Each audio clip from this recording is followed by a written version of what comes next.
Hello everyone, आप सभी का स्वागत है अमन की पाठशाला में। अपने कल 3.2 कर रहे थे, अपने 3.2 के 3 सवाल कर चुके थे। तो आगे अपने 3.2 का जो चौथा सवाल है वो करना था। तो चौथा सवाल आपको दे रखा है आपकी बुक में कि बहुपद f(x) बराबर x³ minus 3x² plus x plus 2 है। f(x) का दे रखा आपको, ये वाली चीज़ तो है वो f(x) दे रखा है को बहुपद gx से भाग देने पर भागफल qx तथा शेषफल rx। तो भागफल तो qx तो दे रखा आपको x माइनस 2 और जो शेषफल है वो आपको दे रखा है क्रमशः प्राप्त होता है। तो बहुपद gx ज्ञात करो, यानी कि जिससे भाग दिया है वो ज्ञात करना है। ठीक है, तो आपको पता है 4 चीज़ें होती है, सिंपल सा है ना। तो देखो यहाँ पे ये कह रहे हैं भाज्य। भाज्य का मतलब होता है जिसमें भाग देते हैं।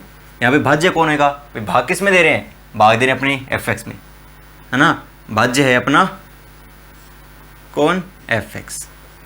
भाज्य अपना f(x) जिसका मान दे रखा है अपने को x³ minus 3x² plus x plus 2। ये आपको भाज्य दे रखा है जिसका मान दे रखा है।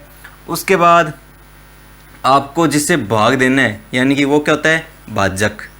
जिसमें भाग देना है, जिससे भाग देना है वो कौन होता है? भाजक, जिसका मान जिसको क्या है? gx। ये अपने को पता नहीं है, ये अपने को निकालना है।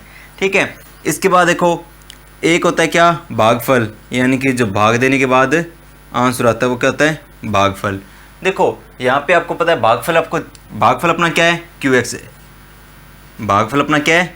qx है, जिसका मान क्रमशः क्या है? x माइनस 2 है। क्या है? x minus 2। और चौथी चीज़ होती है शेषफल, यानी कि जो भाग देने के बाद लास्ट में जो बच जाता है, जिसमें भाग नहीं जा पाता, वो होता है शेषफल, जो कि है अपने पास rx और इसका मान है rx क्रमशः माइनस का 2x प्लस का 4 है। अब सीधी सी बात ये सवाल करे कि आपको ये f(x) दे रखा है, इसमें आपने gx का भाग दिया, जिसका मान अपने निकालना है। भाग देने पर क्या प्राप्त होता है? भागफल। ठीक है, और क्या प्राप्त होता है? शेषफल। ये प्राप्त होता है। ठीक है, तो आपको gx निकालना है ना। कुछ नहीं, बिल्कुल आसान सा, ये तो आपको पता ही है। देखो ये चीज़ तो आपको पता थी, ये तो आपको सवाल में दे रखी है ना, बिल्कुल आसान सा, कुछ है ही नहीं इनमें। आपको सवाल पढ़ना आना चाहिए बस। अब इसके बाद देखो आगे क्या होता है, आपको एक फॉर्मूला पता ही है क्या? कि भाज्य, यानी कि जिसमें भाग देना है वो क्या होता है? भाजक गुणा भागफल प्लस शेषफल। होता है कि नहीं होता? ये होता है ना कि भाज्य जिसमें भाग देते हैं, भाजक और भागफल का गुणा प्लस में शेषफल, ये होता है। देखो भाज्य आपको पता है कि आपका क्या है? f(x) है। भाज्य आपका f(x) है। भाजक आपका gx है। भाजक आपका gx है, गुणा में भागफल आपको दे रखा है qx। भागफल आपका है qx प्लस में शेषफल है rx। एक बार लिखा है अपने इस तरीके, है ना। आपको ये पता है कि आपको क्या निकालना है? gx निकालना है। gx निकालना है ना। अब आपको देखो इधर गुणा में पड़े, ये दोनों तो आपस में गुणा में है। एक बार इस प्लस को इधर लेके चल जाते हैं, किसका चल जाएगा? माइनस का। आसान हो जाएगा। क्या होएगा? f(x) minus rx। देखो पहले f(x) देखो क्या है? f(x) आपको दे रखा है x³ minus 3x² plus x plus 2 बराबर। एक बार इनको ऐसे पढ़ रहने दो, हिलाओ मत, ऐसे ज़्यादा फालतू की वैल्यू होगी। और qx ये दोनों तो पढ़े हैं, प्लस में rx का मान आपको दे रखा है क्या? माइनस के 2x प्लस के 4, यानी कि इसकी वैल्यू दे रखी है माइनस के 2x प्लस के 4। ये देखिए आप इसको इधर लेके आओ, ये तो इधर पड़ा ही है क्या? x³ minus 3x² plus x plus 2। उन दोनों को इधर लेके आओ। ये माइनस का 2x इधर आके किसका बन जाएगा? प्लस का 2x। ये प्लस का 4 इधर आके किसका बन जाएगा? माइनस का 4। बराबर में क्या पड़ा है? gx गुणा qx पड़ा है। अब यहाँ पे देखो x³, यहाँ पे और कोई x³ है नहीं। ये देखो माइनस का 3x², कोई और x² वाला है नहीं, तो ये भी ऐसे ही पड़ा है। आगे देखो प्लस का x और प्लस का 2x क्या हुए? प्लस के 3x, प्लस का 2 और माइनस का 4 क्या हुए, माइनस के 2, बराबर में आपके पास पड़ा है gx गुणा qx, यही है ना। अब आपको पता है क्या निकालना है, आपको gx निकालना है और qx का मान आपको दे रखा है। तो मैंने क्या रखा कि gx सर इधर पड़ा है ना, ये qx इधर गुणा में था, इधर के भाग में हो जाएगा। इसका इधर देखो पहले दे रखा है क्या, 3x³ minus 3x² plus 3x minus 2 बट्टा में ये qx इधर नीचे आ जाएगा, qx इधर नीचे आएगा और qx का मान क्या है, x माइनस 2, समझे क्या। अब अपने को देखो gx निकालना तो इसको इसके अंदर भाग देना है और भाग देना आपको आता है ना। देखो वापस बताता हूँ भाई, बहुपद fx को x³ minus 3x² plus x plus 2, ये जो बहुपद दे रखा है इसको gx से भाग दिया, अपने ने fx को किससे भाग दिया, gx से, तो भागफल ये आया और शेषफल ये आया, ठीक है। तो अपने को पता है कि भाज्य होता है वो क्या होता है, भाजक गुणा भागफल प्लस शेषफल होता है। भाज्य अपने पास fx है, भाजक जिससे भाग देना है वो gx है, और भागफल यानी जो आंसर है वो qx है, और जो शेषफल है वो rx है। तो आगे देखो ये अपनी चीज पड़ी है इधर, ये gx और qx गुणों गुणा में है, इन दोनों के बाद छोड़ दिया। आपने क्या देखा आगे, प्लस में rx था, मैं इधर लेके किसका आएगा, माइनस का, rx का मान माइनस का 2x प्लस 4 था, इधर लेके आया, ये माइनस का 2x प्लस का 2x बन गया और प्लस का 4 माइनस का 4 बन गया। आगे इसमें मैं जोड़ घटाव किया तो क्या चीज़ आई, ये चीज़ आई, बराबर में पड़ा है gx गुणा qx। अब आपको gx के मान निकालना है, qx का मान दे रखा है, qx को इधर लेके आओ, ये गुणा में था, नीचे के भाग में होगा और भाग में qx का मान कितना है, x माइनस 2 है। अब देखो आपको gx का मान निकालना है तो इसमें इसका क्या देना है, भाग ही तो देना है। देखो उतारो, बाकी क्या करते अपने,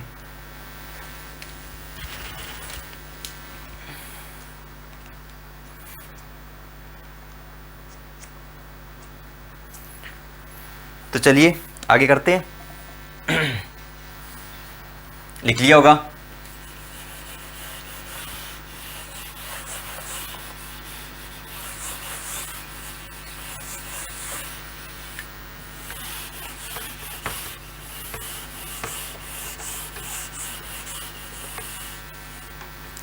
यहाँ तक समझ आ गया। आगे देखो क्या करेंगे, x³ माइनस 3x² प्लस के 3 माइनस के 2, इसके अंदर भाग देंगे अपने किसका, x माइनस 2 का, x माइनस 2 का भाग देंगे, ठीक है। इससे भाग देने पे जो आंसर आएगा, यहाँ पे जो आंसर आएगा इस जगह, वो किसका मान होगा, gx का मान होगा, वो किसका मान होगा, gx का मान होगा। अब भाग देना आपको आता ही है, भाग देना आपको आता है, भाग दे लेना बिल्कुल आसान सा है, हो जाएगा, ठीक है। आगे पूरा सवाल मैं करवा दूंगा, फिर आप क्या करोगे ना। तो बस अब इतनी समझ में बात है कि किसको किससे भाग देना और क्या चीज़ आएगी, वो आपको मैं पहले बता चुका हूँ, समझ में आ गया होगा। इसको इसमें भाग देना है, बिल्कुल आसान सा, कुछ नहीं, जैसे अपने पहले करते थे वैसे ही करना है और भाग देने पे आंसर आ जाएगा, ठीक है। चलते हैं आगे।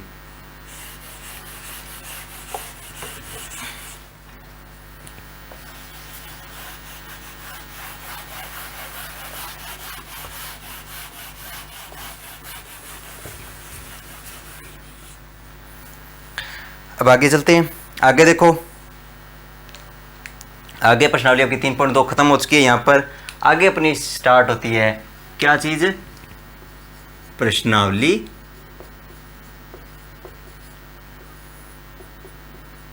3.3।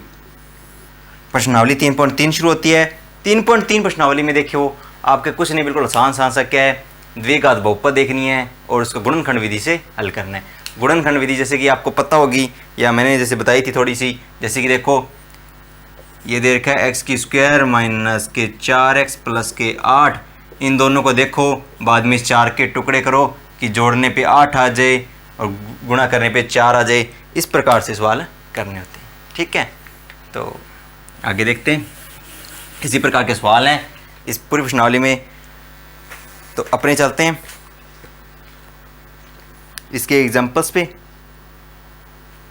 तो देखो पहले तो आपके ये है कि आपको चेक करना है कि जो चीज़ें दी हुई है वो आपकी द्विघात समीकरण है या नहीं है, यानी कि वो द्विघात समीकरण है या फिर नहीं। तो देखो दोनों में क्या करते हैं, आपको दोनों चीज़ें ना आसान बनानी होती हैं। देखो बराबर में दे रखा आपको दो चीज़ें, ठीक है, आपको क्या करना है, एक बार इधर वाली चीज़ को सही बनाओ, फिर इधर वाली चीज़ को सही बनाओ, दोनों को बाद में बराबर रख दो। अगर आप दोनों को बराबर रख के चलोगे थोड़ा बड़ा हो जाता है। तो एक बार एक चीज़ को सही करो, फिर दूसरी चीज़ को सही करो, फिर दोनों को बराबर रखो, फिर जोड़ घटाव कर दो, ठीक है। तो जैसे कि आपको दे रखा है एक ये सवाल, आपको उदाहरण दे रखा है कि द्विघात समीकरण का मानक रूप किस प्रकार का होता है। ये तो आपको पता ही है ना कि द्विघात समीकरण का मानक रूप क्या होता है, ax² + bx + c बराबर 0। ये क्या होता है, एक द्विघात समीकरण का मानक रूप होता है, ठीक है। ये एक द्विघात समीकरण का मानक रूप होता है। अब देखो आपको पहले तो ना इसके हल आने चाहिए, ठीक है, कुछ नहीं, बिल्कुल आसान से हैं सवालों में। अब एक और चीज़ बताना चाहूँगा, मैंने आपको एक चीज़ बताई थी, शून्यक। क्या बताए थे, शून्यक। देखो ध्यान से सुनना कि शून्यक क्या थे, शून्यक एक प्रकार का क्या है, एक्स का मान है।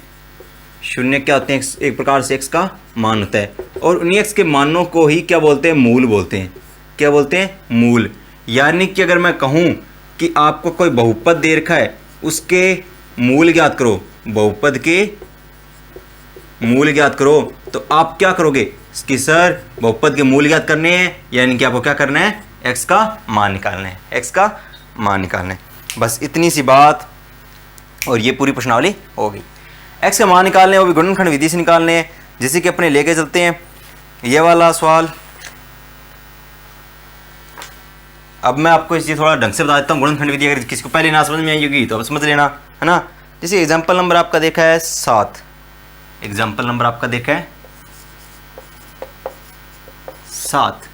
क्या दे रखा है कि x² - 3x - 10 बराबर 0। ये एक द्विघात समीकरण है। आपको इसके मूल ज्ञात करने हैं, यानी कि क्या करने हैं, x के मान ज्ञात करने।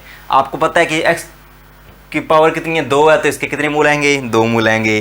तो देखो बिल्कुल आसान सा। अब मैं बताता हूँ, ढंग से समझ लेना, ध्यान से देखो। ये है 10, अंतिम और प्रथम, यहाँ पे क्या 1 है। इन दोनों को देखो, इन दोनों का गुणा कराओ। क्या कराओ, गुणा कराने पे क्या आ रहा है, 10 आता है। गुणा कराने पे क्या आता है, 10 आता है। अब देखो गुणा कराने पे 10 आया, और अब बाद में -3 को देखना। आपको 3 चीज़ें देखनी है, ठीक है। एक तो ये देखना है, एक ये देखना है, और एक इस निशान को देखना है। 3 चीज़ें, ठीक है, ध्यान से समझो। एक तो इन दोनों को देखना है, एक ये -3 को देखना है, और एक इस निशान को देखना है। कि देखो आपने क्या किया, इन दोनों का गुणा कराया, आपको पता है कितना आ रहा है, 10। यानी कि जो गुणा है वो कितना आ रहा है, 10, ठीक है। और देखो ये बीच में निशान किसका, माइनस का, यानी कि गुणा तो है 10, माइनस का निशान का मतलब है घटाने पर। माइनस के 10 का मतलब है घटाने पर। क्या, घटाने पर। घटाने पर आना क्या चाहिए, ये जो बीच वाली चीज़ है वही आना चाहिए, यानी घटाने पर क्या आना चाहिए, 3, वो भी किसका, माइनस का। 3 किसका आना चाहिए, माइनस का। समझे बात को। कि देखो प्रथम और अंतिम को देखा, दोनों गुणा कराओ, 10 से कम 10, यानी कि गुणा कराने पे 10 आना चाहिए। इस 3x के टुकड़े करने अपने को।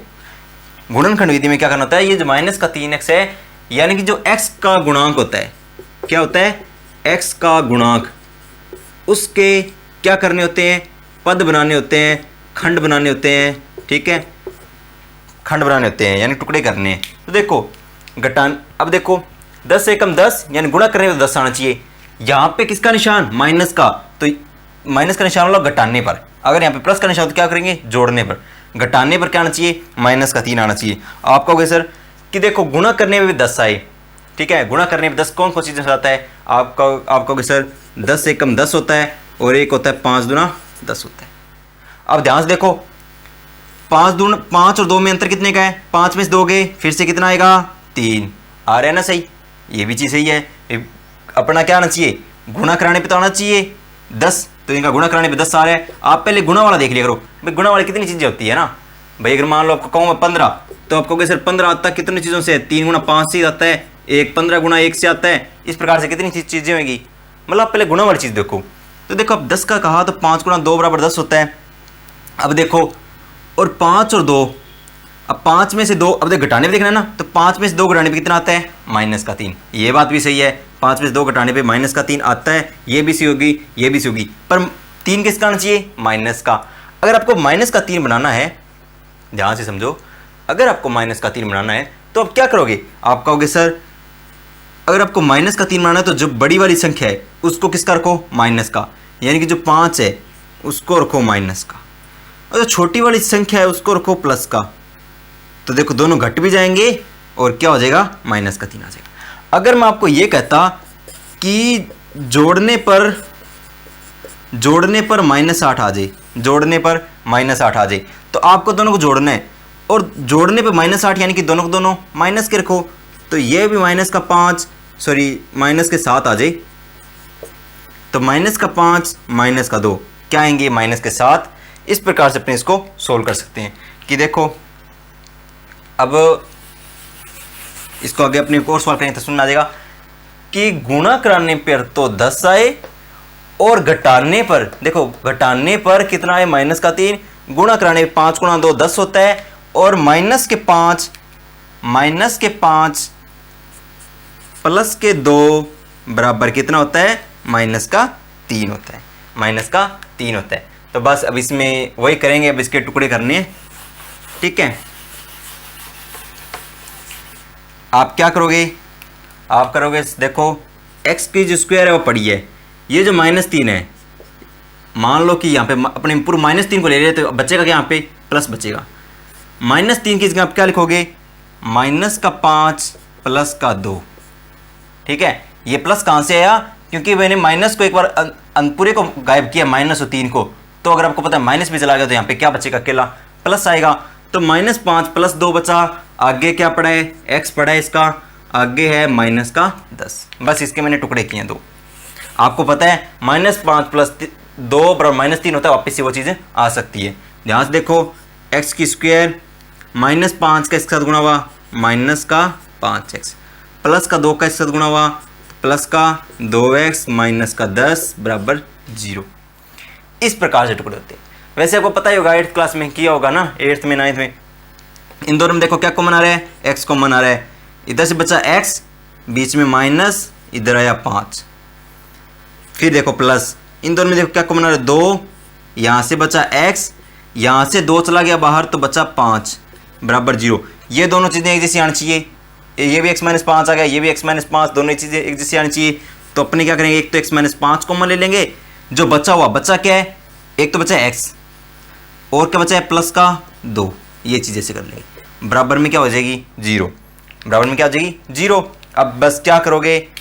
ये जो x - 5 है इसको एक बार 0 बराबर रखो, और ये जो x + 2 है इसको 0 के बराबर रखो। यहाँ से आपको पता है x बराबर 5 आ जाएगा, और x बराबर -2 आ जाएगा। तो ये इसके 2 मूल हो जाएंगे, यानी कि इस समीकरण के 2 मूल कौन कौन से हैं? 5, -2 हैं। 5, -2 एक अभिष्ट मूल है, अभिष्ट मतलब एक जैसे नहीं है। इस प्रकार से मूल देखते हैं। बस आपको टुकड़े करने तो आने चाहिए ना। टुकड़े कैसे करते हैं कि इन दोनों का गुणा, पहली वाली संख्या और लास्ट वाली संख्या, गुणा कितना आना चाहिए? 10। और ये देखो निशान किसका है? घटाने का, यानी कि घटाने पे कितना आना चाहिए? -3।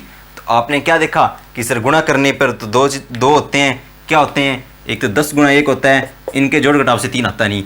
एक होता है 5 गुणा 2 होता है, इनके जोड़ घटाव से 3 आ सकता है।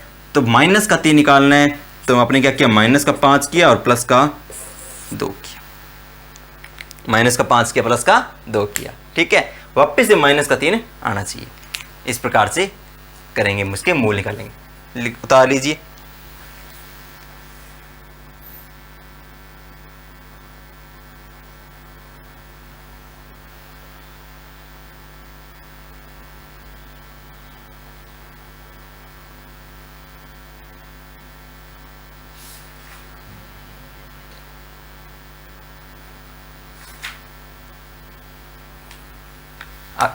आगे चलते हैं अपने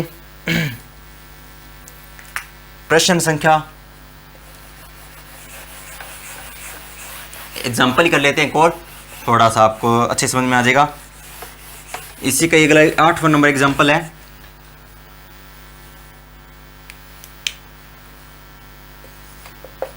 एग्जाम्पल नंबर 8। एग्जाम्पल नंबर 8 आपको दे रखा है √2x²।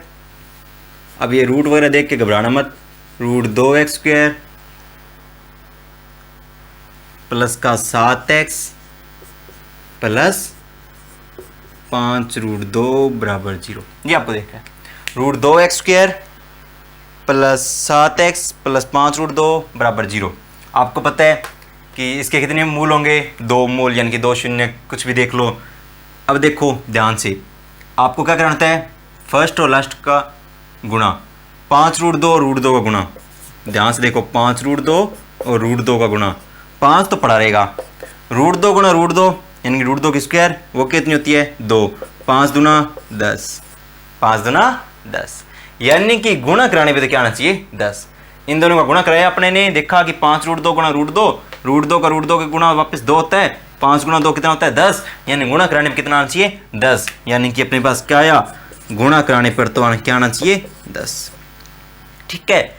और देखो यहाँ पे निशान किसका? प्लस का। प्लस का यानी कि जोड़ने पर, प्लस का यानी कि जोड़ने पर। जोड़ने पर आपके पास प्लस का 7 आना चाहिए। जोड़ने पर आपके पास क्या आना चाहिए? प्लस का 7 आना चाहिए। यानी कि अपने दोनों गुणा करके देखा, गुणा कराने पे 10 आना चाहिए, बीच में निशान प्लस का है, तो यानी कि जोड़ने पर आपका क्या आना चाहिए? 7 आना चाहिए, ये वाली चीज। तो आपको इस 7 के टुकड़े करने हैं। आप कहोगे सर देखो वही बात है, क्या होते हैं? 5 और 2, इन दोनों को जोड़ने पर वापस 7 आना चाहिए। प्लस का 5 प्लस का 2 वापस कितने होते हैं? 7 होते हैं। नहीं होते? बिल्कुल आसान से, कुछ नहीं। अब आगे देखते हैं अपने किसके क्या टुकड़े किए? प्लस का 5 और प्लस का 2। आप इसको सीधा तोड़ सकते हो।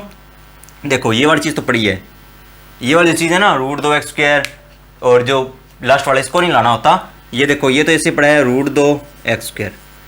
इसके देखो टुकड़े किए मैंने, एक तो 5 का किया और एक 2 का, यानी कि एक तो 5x किया और एक 2x किया।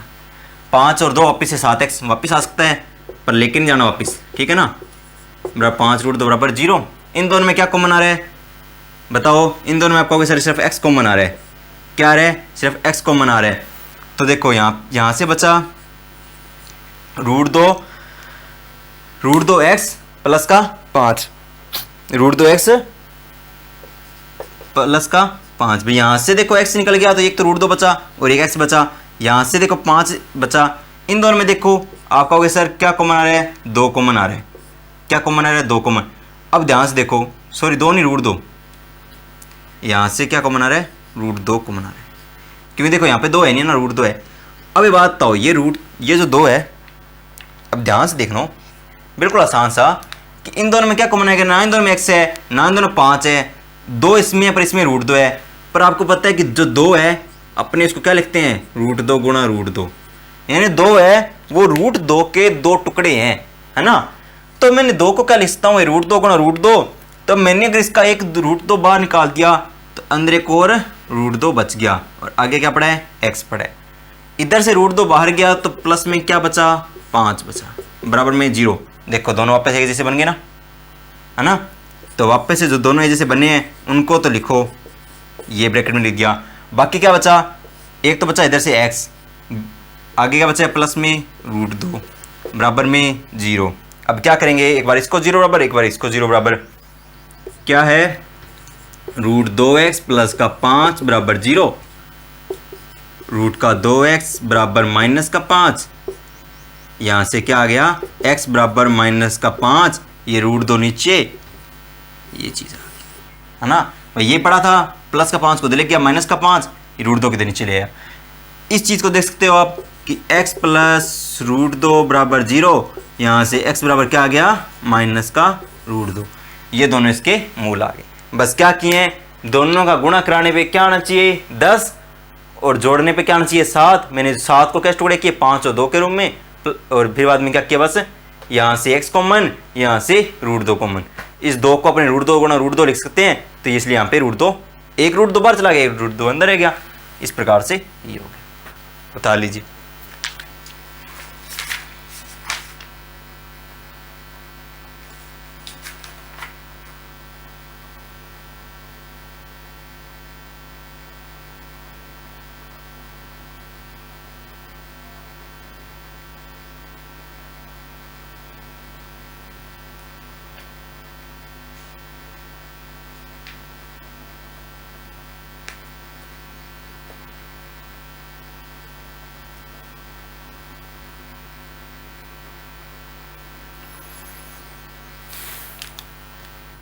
हो गया। आगे देखते हैं। अब आपकी जो प्रश्नावली है 3.3, इसके जो दूसरा सवाल है क्वेश्चन नंबर 2, क्वेश्चन नंबर 2 में बस आपको मूल निकालने हैं। इसी तरीके से कुछ नहीं, बिल्कुल आसान से तरीका मैंने बता दिया। जो सवाल के आपके मूल ना निकले आप कमेंट बॉक्स में बता सकते हैं, मैं उसके बाद में चेक करके मैं वापस करवा दूंगा सवाल, क्या दिक्कत है ना। और जो आपका है क्वेश्चन नंबर 1 3.3 का जो क्वेश्चन नंबर 1 है, वो कह रहे निम्न समीकरणों की जांच करके बताइए क्या ये द्विघात समीकरण है। यानी कि जो आपको समीकरण दे रखी है, आपको सिर्फ क्या करना है, उसकी जांच करनी है। जांच करके ये देखना है कि क्या वो द्विघात समीकरण है या नहीं है। देखो बिल्कुल आसान सा, कुछ नहीं करना होता है इनमें।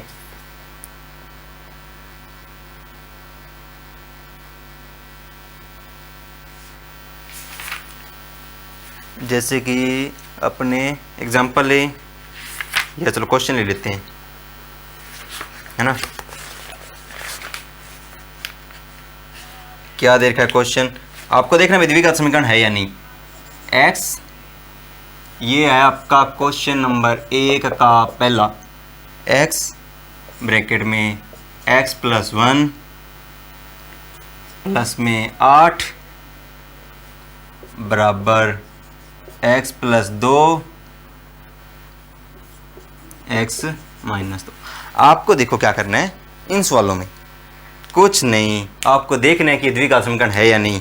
और द्विघात समीकरण होती कौन सी है, आपको पता है द्विघात समीकरण का रूप कैसा होता है, ax² + bx + c, यानी जैसे कि 2x² + 7x + 10, ये जैसे कि ये इस प्रकार का ऐसे रूप होता है, आपको पता है ना। अब देखो आपको इसका जैसे रूप देखना है कि अगर बन गया तो द्विघात समीकरण है, नहीं बना द्विघात समीकरण नहीं है, ठीक है। तो मेनली द्विघात समीकरण के अंदर मेन चीज़ क्या है, चाहे x वगैरह ना हो, आपको मेन क्या देखना है, मेन थिंग इज दैट कि आपको x² जरूर होना चाहिए। क्या होना चाहिए, x² जरूर होना चाहिए, ठीक है, तो वो द्विघात समीकरण होगी।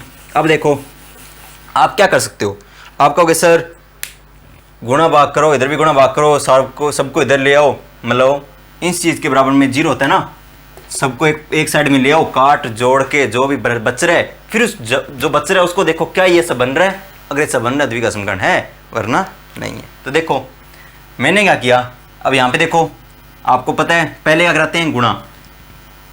देखो पहले सबसे पहले कराते हैं भाग, उसके बाद कराया जाता है गुणा, उसके बाद कराया जाता है जोड़, और उसके बाद कराया जाता है बाकी यानी कि घटाओ। क्योंकि ये रूल क्या होता है, बोर्ड मास रूल होता है, divide, multiply, addition and summation. और देखो ये होता है ब्रैकेट ऑफ, वो चलो आपके इतनी काम की नहीं है, बस इतना समझ लेना कि पहले भाग कराया जाता है, फिर गुणा, फिर जोड़ और फिर बाकी यानी कि घटाओ। पहले क्या करेंगे, गुणा, इन दोनों गुणा देखो, x और x से गुणा x² x से गुणा x², फिर x का इसके साथ क्या आएगा 1x, यानी कि पहले मैंने इसके साथ कराया तो है x², फिर मैंने इसका इसके साथ कराया तो क्या आएगा प्लस का 1, आगे प्लस का 8 पड़ा है। इन दोनों का आपस में गुणा, पहले इसका मैंने इसके साथ कराया तो आया x², फिर मैंने इसका इसके साथ कराया आया माइनस का 2x, फिर मैंने इसका इसके साथ कराया तो आया प्लस का 2x, फिर मैंने इसका इसके साथ कराया तो आया माइनस का 4। अब ध्यान से देखो ये वाली चीज़ तो यहीं पे कट गई, इसको छेड़ने की जरूरत नहीं है, ये वाली चीज़ यहीं पे कट गई है कि नहीं। इधर क्या पड़ा x² प्लस का x प्लस का 8, प्लस का x प्लस का 8। आप देखो बाकी चीज़ें उधर ले आओ, ये प्लस का x² इधर आके किसका बन गया, माइनस का x², ये माइनस का 4 इधर किसका बन गया, प्लस का 4, बराबर में क्या बच गया 0। ध्यान से देखो आपको दिख रहा है ये प्लस का x², ये माइनस का x² कट गया, ठीक है, बचा क्या x और 8 और 8 और 8 और 4 12, बराबर में 0। क्या ये द्विघात समीकरण है, मैंने कहा था मेन क्या देखो x², देखो इसमें x² नहीं है तो ये द्विघात समीकरण नहीं है। यानी देखो द्विघात समीकरण होती क्या है, नाम से पता चला है द्विघात, यानी जिसमें घात क्या हो 2, x की घात कितनी अधिकतम 2, वही होती है द्विघात समीकरण। यहाँ पे x की घात 1 आ रही है तो ये द्विघात समीकरण नहीं है। तो बस ये सवाल थे आपके 3.3 में। 3.3 का देखो पहला और दूसरा क्वेश्चन दोनों कर लेना, और साथ में जितनी भी एग्जांपल्स हैं उनको भी ट्राई करना। पहले सवाल में तो आपको द्विघात समीकरण चेक करनी है, इस प्रकार से गुणा भाग करना, ऐसे मतलब 2 पावर वाली बन गई तो द्विघात समीकरण है। और दूसरे सवाल में आपको बस उसके मूल ज्ञात करनी है, वो मैंने आपको बता दिया। पहले और लास्ट का गुणा करके देखो, फिर निशान को देखो, यानी कि जोड़ने पर घटाने पर बीच वाले के टुकड़े कर। आई बात समझने? बस ये होगी आपकी 3/3 पूरी। बाकी कल करते हैं। अपने दोस्तों मित्रों से कहिए क्लास में जुड़ने के लिए, सब्सक्राइब करें, लाइक करें, और आपको कोई भी दिक्कत हो तो कमेंट करें। और बाकी इधर उधर भीड़ वाले इलाकों में जाने से बचें, कोरोना से बचें, अपनी सुरक्षा करें, अपने परिवार की सुरक्षा करें। Thank you.